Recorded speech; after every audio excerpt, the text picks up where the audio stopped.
आज हम unit digit के बारे में पढ़ेंगे, इकाई अंक के बारे में पढ़ेंगे।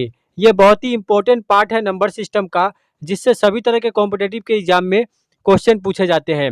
आज हम ऐसे क्वेश्चन को बनाने का ट्रिक सीखने वाले हैं, जिससे आप कम से कम समय में ऐसे क्वेश्चन को सॉल्व कर पाएंगे। तो चलिए वीडियो को शुरू करते हैं। वीडियो को शुरू करने से पहले अगर आप हमारे चैनल पर नए हैं तो हमारे चैनल को सब्सक्राइब कर ले और बेल आइकन के ऑल पे क्लिक कर ले, ताकि आने वाले वीडियो का नोटिफिकेशन आपको मिलता रहे। ये हमारा पहला क्वेश्चन है। इस क्वेश्चन में 4523 ब्रैकेट के अंदर है और उसके ऊपर पावर है 1632 का, मतलब कि 4523 को हम 1632 बार लिखेंगे तो उसके इकाई पे, उसके अंतिम अंक पे, उसके अंतिम स्थान पे कौन सा अंक हमें मिलेगा, ये हमें बताना है। तो यहाँ पे हम कुछ बेसिक कंसेप्ट पहले सीखेंगे, तब हम क्वेश्चन को सॉल्व करना स्टार्ट करेंगे। पहला कंसेप्ट ये है कि अगर आपको इकाई अंक पे 0, 1, 5, 6 ये 4 अंक मिलते हैं, ये 4 अंक अगर आपको इकाई अंक पे मिलते हैं तो उसका इकाई अंक नहीं बदलेगा। जैसे अगर हम 5 का स्क्वायर लिखेंगे तो 25 होगा, इकाई अंक 5 होगा। अगर 5 का हम क्यूब लिखेंगे तो 125 होगा, इसका भी इकाई अंक 5 ही होगा। तो 0, 1, 5, 6 अगर होता है इकाई अंक पे, उसका इकाई अंक नहीं बदलता, सेम वही रहता है। इसके अलावा अगर कोई भी संख्या आपको मिले तो उसमें हम क्या करेंगे, उसके पावर में जो भी पावर दिया रहेगा, जैसे यहाँ पे 1632 पावर है, उसके पावर में हम 4 से डिवाइड करेंगे। 4 से डिवाइड करेंगे और जो शेष बचेगा, जो भी शेष बचेगा उसको हम पावर मान लेंगे, उसी को हम पावर लेके क्वेश्चन को सॉल्व करेंगे।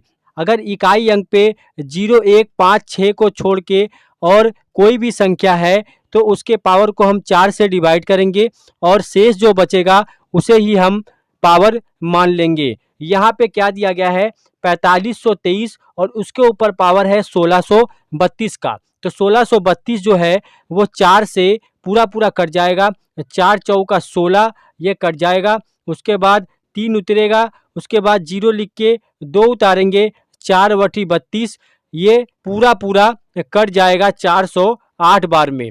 तो यहाँ पे तो शेष नहीं बच रहा है, तो हम पावर क्या लेंगे, अगर पावर को 4 से डिवाइड करने के बाद शेष नहीं बचता है तो हम जिससे डिवाइड कर रहे हैं, मतलब 4 से डिवाइड कर रहे हैं, इसी को हम पावर ले लेंगे। यहाँ पे सिर्फ इकाई अंक लेके हम क्वेश्चन को सॉल्व करेंगे। जैसे यहाँ पे 4523 दिया गया है तो अंतिम अंक 3 है, इसके ऊपर हम 4 का पावर बैठाएंगे, क्योंकि यहाँ पे जो पावर को हमने भाग दिया है ये पूरा कट गया है, इस पे शेष नहीं बचा है। अगर यहाँ पे 1, 2, 3 कोई शेष बचता तो जो भी शेष बचता उसे ही हम पावर के रूप में यहाँ पे यूज करते हैं। उसके बाद वाली संख्या क्या है, इकाई अंक पे 4 है, इसका भी जो पावर है 1632 है, तो 4 से डिवाइड करने के बाद ये पूरा कट जाएगा, तो इसका भी पावर हम 4 ले लेंगे। गुना इसके बाद क्या है, 3225 है, इसका इकाई अंक 5 है। तो यहाँ पे हमने बताया कि 0, 1, 5, 6 अगर होता है तो इकाई अंक नहीं बदलता है, तो हम यहाँ पे 5 ही रहने देंगे। 3 को अगर 4 बार गुना करेंगे तो 3 3 का 9, 9 3 का 27 और 27 दिया होता है 81, तो हम अंतिम अंक 1 लेंगे। गुना 4 को अगर 4 बार गुना करेंगे तो 256 मिलेगा, इसका अंतिम अंक 6 लेंगे। गुना यहाँ पे 5 लिखेंगे, तो हमें यहाँ पे क्या क्या मिला है, 1 गुना 6 गुना 5। इसे अगर हम गुना करेंगे तो 5 6 का 30, 30 से कम 30।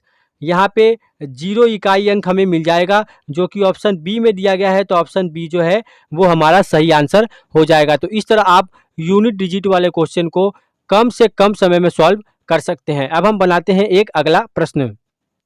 इस क्वेश्चन में क्या दिया गया है, 4211, इसके ऊपर पावर 102 है, गुना 361, इसके ऊपर पावर 52 है। यहाँ पे 4 ऑप्शन दिए गए हैं, 3, 1, 4 और 7। हमें बताना है कि इकाई अंक क्या होगा।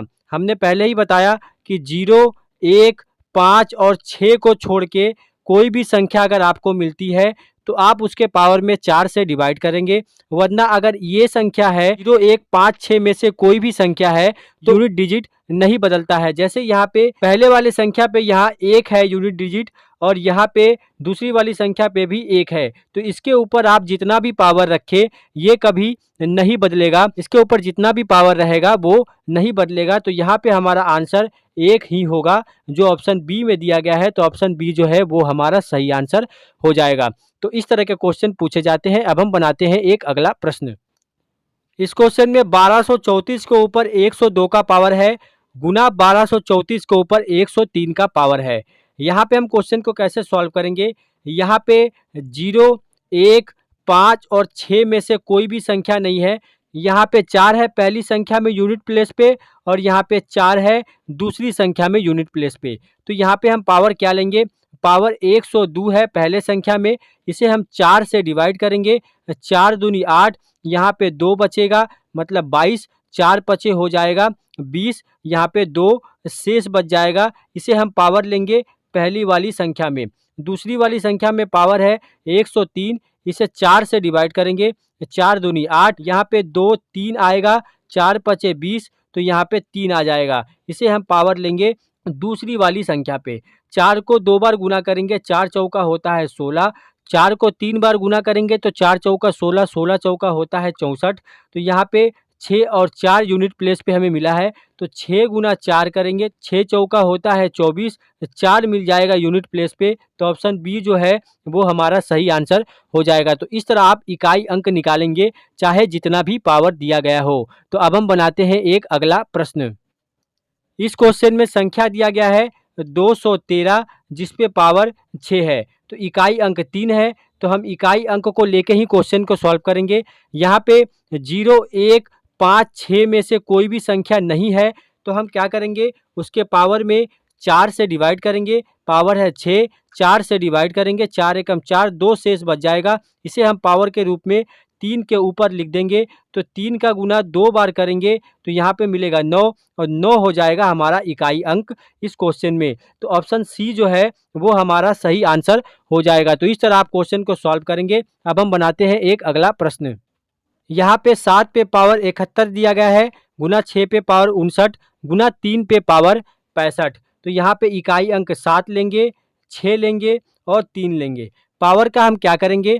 यहाँ पे अगर 0, 1, 5, 6 में से 0, 1, 5, 6 में से कोई संख्या होगी तो उसका इकाई अंक सेम रहेगा। तो यहाँ पे मिडिल में 6 है इकाई अंक पे, तो इसके पावर के साथ हम कुछ भी नहीं करेंगे। 2 पावर को हम चेंज करेंगे, छोटा करेंगे। एक 7 पे पावर 71 है तो 71 को हम भाग देंगे 4 से, 4 एकम 4, यहाँ पे 31 बचेगा, 7 चौका होता है 28, यहाँ पे शेष बचेगा 3। तो 3 लिखेंगे हम 7 के ऊपर और यहाँ पे 3 पे पावर है 65, तो 65 को भाग देंगे हम 4 से, 4 एकम 4, यहाँ पे बचेगा 25, 4 छक्का होता है 24, यहाँ पे 1 शेष बचेगा तो 1 लेंगे हम 3 के ऊपर पावर। यहाँ पे 7 का गुना 3 बार करना है, 7 का गुना हमें 3 बार करना है तो 7 सते होता है 49। 9 का गुना अगर हम 7 में करेंगे, 9 सते कितना होता है 63, 63 का 3 यही इकाई अंक होगा। तो हम यहाँ पे 3 लिख देंगे, गुना 6 वैसे ही रहेगा और 3 यहाँ पे उतार देंगे। 49 को आप 7 से गुना करके पूरा संख्या अगर निकालेंगे तो 9 सते 63 का 3, हाथ में होगा 6, 7 चौका 28, 28 और 6 34, 343 हमें मिलेगा। 343 का 3 हमने यहाँ पे सिर्फ लिखा है। तो आप पूरा गुना नहीं करेंगे, आप सिर्फ इकाई अंक लिखेंगे। इसे गुना करेंगे 3 3 का 9 और 6 9 होता है 54। ये 4 हो जाएगा हमारा यूनिट डिजिट इकाई अंक जो ऑप्शन डी में दिया गया है। तो ऑप्शन डी जो है वो हमारा सही आंसर हो जाएगा। तो इस तरह आप इकाई अंक वाले क्वेश्चन को सॉल्व करेंगे। अब हम बनाते हैं एक अगला प्रश्न। इस क्वेश्चन में 7 पे पावर 95 दिया गया है, -3 पे पावर 58 दिया गया है। तो यहाँ पे एक संख्या इकाई अंक पे 7 होगी और दूसरा 3 होगा, बीच में माइनस है। तो यहाँ पे 0, 1, 5 और 6 में से कोई भी संख्या नहीं है। तो यहाँ पे हम पावर को 4 से डिवाइड करेंगे। 0, 1, 5, 6 अगर होता तो पावर को हम कुछ भी नहीं करते, सेम इकाई अंक होता। तो यहाँ पे हम क्या करेंगे? पावर है 1 95, 95 को 4 से डिवाइड करेंगे, 4 दूनी 8, यहाँ पे 1 शेष बचेगा 15, 4 तिहाई होता है 12, यहाँ पे 3 शेष बचेगा। तो 7 के ऊपर हम 3 लेंगे पावर में। दूसरा पावर है 58, इसे 4 से डिवाइड करेंगे, 4 एकम 4, यहाँ पे बचेगा 18, 4 चौका 16, यहाँ पे शेष बचेगा 2, तो 3 के ऊपर हम 2 शेष लेंगे। 7 को अगर 3 बार गुना करेंगे तो 7 सते होता है 49, 49 को अगर फिर 7 से गुना करेंगे तो 9 सते 63 का 3, इस इकाई अंक पे यहाँ पे हम 3 लिख देंगे, माइनस 3 तिरिका होता है 9, हमें 3 में से 9 घटाना है, मतलब कि 49 को अगर हम 7 से गुना करते तो हमें कितना मिलता, 9 सते 63 का 3, हाथ में 6, 7 चौका 28, 28 और 6 34, 343 हमें मिलता। 343 से हमें 9 को घटाना है, 3 से अगर 9 को घटाएंगे तो हम यहाँ पे हासिल लेंगे, 13 से 9 को घटाएंगे तो यहाँ पे हमें 4 मिल जाएगा यूनिट प्लेस पे। तो ये हो जाएगा हमारा आंसर, इकाई अंक है 4, जो ऑप्शन डी में दिया गया है, तो ऑप्शन डी जो है वो हमारा सही आंसर हो जाएगा। तो इस तरह आप यूनिट प्लेस वाले क्वेश्चन को कम से कम समय में इस मेथड से सॉल्व कर सकते हैं। और ये क्वेश्चन बहुत ही इंपॉर्टेंट है, सभी तरह के कॉम्पिटिटिव एग्जाम में 2 से 3 मार्क्स के क्वेश्चन इस चैप्टर से जरूर पूछे जाते हैं।